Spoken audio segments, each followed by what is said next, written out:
शिव पुराण के अनुसार भगवान शिव सुरताल के महान ज्ञाता होने से नृत्य कला के प्रवर्तक थे, इसलिए उन्हें आदि नर्तक और नटराज कहा जाता है। नटराज शिव द्वारा प्रवर्तित नृत्य के अनेक प्रकार हैं, जिनमें तांडव सर्वप्रमुख है। पार्वती जी के साथ विवाह के बाद शिव ने अपने शरीर में इसके दो भाग कर दिए, एक है तांडव और दूसरा है लास्य। तांडव तो शिव का नृत्य है उद्धत और आकर्षक, लास्य पार्वती जी का नृत्य है सुकुमार तथा मनोहर। तांडव नृत्य के संबंध में कहा जाता है कि भगवान शिव ने प्रजापति दक्ष के यज्ञ को नष्ट कर डिंडिम, गोमुख, पनव आदि विभिन्न वाद्यों के संग में संध्या काल में जो नृत्य किया उसे ही तांडव कहते हैं भगवान शिव ने त्रिपुरदाह के बाद भी उल्लास नृत्य तांडव किया था। भगवान शिव की आज्ञा से उन्हीं के प्रधान गण तंडु ने इन नृत्यों को अभिनय के प्रयोग के लिए भरत मुनि को दिया था। तंडु मुनि द्वारा प्रचारित यह नृत्य तांडव नाम से प्रचलित हुआ। शिव के उल्लास नृत्य में रस और भाव नहीं थे। भगवान शिव का उन्मत्त नृत्य है तांडव। भगवान शिव इस उल्लास नृत्य को करते समय अतिशय उन्मत्त हो उठे थे, जिसका वर्णन श्री पुष्पदंताचार्य ने शिव महिम स्तोत्र में किया है। उल्लास के अतिरेक में उनके उन्मुक्त नृत्य से नभ मंडल विक्षुब्ध हो गया था, दिशाएं चटपटा उठी थी, धरती धसकने लगी थी। शिवजी के तृतीय नेत्र से अग्नि के कण निकलने लगे, अतः लोगों के जल जाने के भय से वे अपनी दृष्टि को बंद करके निर्बाध नाचते ही गए।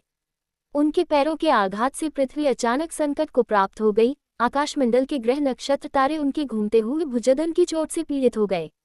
स्वर्ग उनकी खुली व बिखरी जटाओं के किनारों की चोट से बारंबार डूब ही गया। जब वे पाद विक्षेप करते थे तो उसके भार से शेषनाग का ऊपरी फन भी चंचल हो जाता था, लेकिन उस समय भी भगवान शंकर के मन में जगत की रक्षा की भावना ही होती है। नंदी भगवान शिव का तांडव नृत्य निर्विघ्न चलने के लिए सभी से प्रार्थना करते हैं, हे देवताओं, दिपतियों, यहाँ से कहीं और दूर हट जाओ। जल बरसाने वाले बादलों, आकाश को छोड़ दो। पृथ्वी तू पाताल में चली जा। पर्वतों, पृथ्वी के निचले भाग में प्रवेश कर जाओ। ब्रह्मन, तुम अपने लोक को कहीं दूर और ऊपर उठा ले जाओ, क्योंकि मेरे स्वामी भगवान शंकर के नृत्य करने के समय में तुम सब संकट रूप हो। भगवान शिव को संयत करना आवश्यक समझ भगवती पार्वती ने लास्य नृत्य किया। तांडव नृत्य भावशून्य था और लास्य नृत्य रस और भाव से पूर्ण था। इसी तांडव एवं लास्य नृत्य के समन्वय से सृष्टि का विस्तार हुआ। शैव ग्रंथों में तांडव नृत्य के 7 प्रकार बताए गए हैं: आनंद तांडव, ललित तांडव, संध्या तांडव, कालिका तांडव, त्रिपुरा तांडव, गौरी तांडव, संहार तांडव और उमा तांडव। भगवान शिव का संध्या तांडव। भगवान शिव कभी अकेले संध्या तांडव नहीं करते। नृत्य के समय अपनी अर्धांगिनी गौरी को रत्नजड़ित सिंहासन पर बिठाकर ही नटराज शिव प्रतिदिन संध्या समय नृत्य करते हैं।